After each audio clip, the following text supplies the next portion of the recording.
Mental stress plagues all of us. Oftentimes, it hinders daily functions such as our work performance, our sleep, and our mood. But often, we don't think of its effects on our fitness.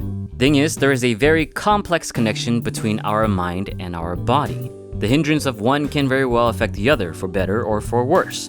As we know, a bit of exercise likely helps with mental stress. Exercise has been shown to release antidepressive agents such as beta endorphins and serotonin, aiding in positive outcomes of happiness, calmness, and self-esteem.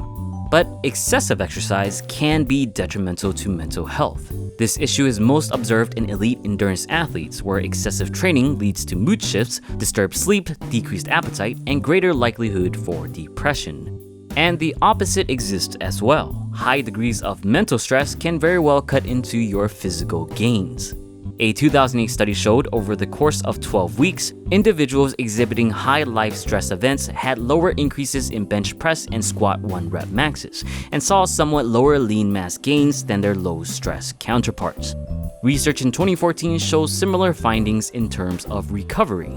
After a resistance training bout, low-stress participants took only 24 hours to recover maximal isometric force in the leg extension versus 96+ hours for their high-stress counterparts. Higher stress also correlated to increased soreness duration, lower energy levels, and greater signs of fatigue. Based on these findings, it seems that our mental and physical stressors are interconnected and can impact one another. Some believe this can be explained by Hans Selye's general adaptation syndrome. The concept is that we have a general reserve in which our stressors tap into to signal our body to adapt and better respond to the stressors. However, if stressors constantly feed into the reserve, be it physical or mental, our body ultimately fails to respond effectively to any of it. So, how exactly can we counteract stress? For one, we can try to eliminate unnecessary stress-inducing factors such as alcohol and negative people. Avoid unhealthy eating habits because, although satisfying short-term, it ultimately feeds into stressors long-term. You can also implement mind-body interventions such as meditation and yoga, both of which have shown to improve survey scores in mental health and overall quality of life.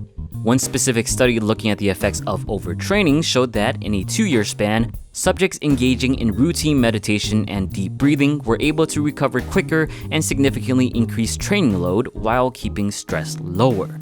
Make sure you also get more quality sleep to help recovery, and take breaks from your workouts when the stress is too overwhelming. But most importantly is prevention. Keep an eye out on changes in your mood and your performance. If you detect any possible uptick in stress, it's best to deal with it before it gets any worse. Ultimately, the takeaway is that we have to treat stress in a holistic fashion. If you want your strength and muscle gains, then you best work on your mental gains as well. What are your thoughts on mental stress and gains? Share your thoughts in the comments below. Also, if you want to stay up to date on all things PictureFit, please follow me on Twitter, Facebook, and Instagram. All links in the description. Other than that, as always, thank you for watching and get your protein.